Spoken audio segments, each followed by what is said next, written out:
Il est 8h11, Christelle Caillot, Bernard Lebrun, porte-parole du réseau Éducation sans frontières, est donc notre invité ce matin. Il doit faire un discours cet après-midi devant plusieurs élèves du Mans avec la Jeune Chambre économique qui célèbre les droits de l'enfant. Bernard Lebrun, bonjour. Bonjour.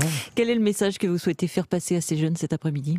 Alors plus qu'un message, je pense que je vais les inviter à réfléchir. Voilà, parce que je pense qu'on est avec des jeunes, et donc plutôt les réfléchir entre la situation réelle, parce qu'ils vont voir des témoignages dans une vidéo qui a été faite par le défenseur des droits, la réalité juridique, c'est-à-dire des droits qui devraient s'appliquer, et le vécu sur le terrain, c'est-à-dire la contradiction entre les deux, pour des jeunes qui peuvent avoir, pour certains, leur âge, puisque les plus jeunes ont une quinzaine d'années, 14-15 ans, qui étaient sur Calais, et de voir que dans un pays qui porte l'histoire des droits de l'homme, et donc aussi quelque part les droits de l'enfant, depuis 2 siècles, eh bien on peut avoir des contradictions entre le droit formel, international, les valeurs portées par cette République, et puis la réalité qu'a pu filmer et l'histoire de ces jeunes.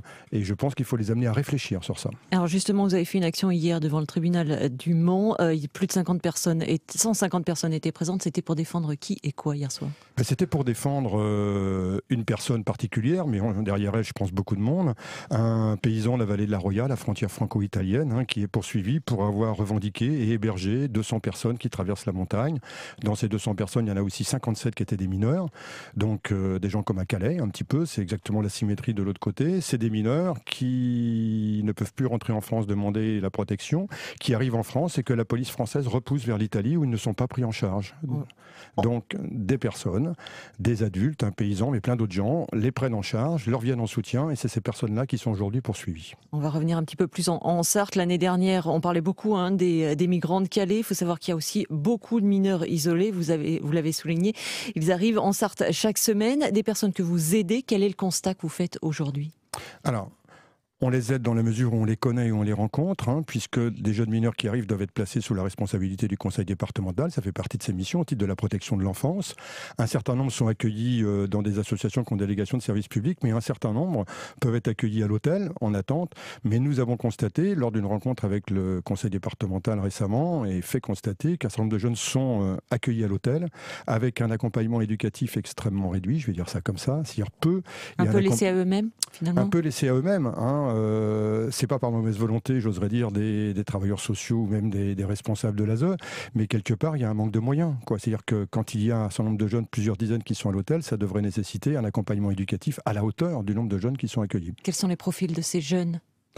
Divers, mais je pense comme tout jeune, ils sont comme nos enfants. Quand moi je les ai rencontrés, j'en ai rencontré quelques dizaines, eh bien, ce qu'ils demandent, c'est un encadrement éducatif.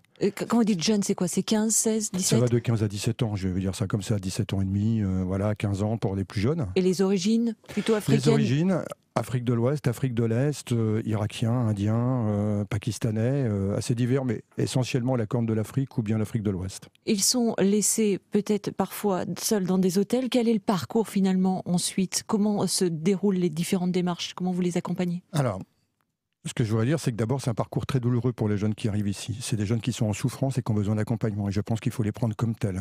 D'accord ? C'est souvent des jeunes qui ont un acte d'état civil qui n'est pas probant, ça il faut le dire comme tel. Et souvent, on va contester par exemple leur minorité. Et nous, on pense que la première attitude à avoir avec ces jeunes, c'est d'abord une attitude d'écoute, d'empathie et d'accompagnement avant de contester leur minorité ou leur majorité. Il est très difficile de pouvoir, à 6 mois près, dire voilà, quelle est la date de naissance. Il y a des pays qui ont des états civils extrêmement difficiles.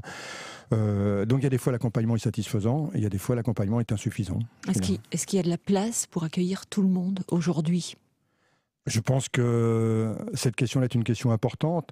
Ce n'est pas une question de moyens, je pense très réellement. Il faudrait que, avant le conseil départemental, l'État, dans ce qu'il est comme puissance publique, donne les moyens aux départements et aux structures accompagnant les jeunes, donne réellement des moyens de les accompagner.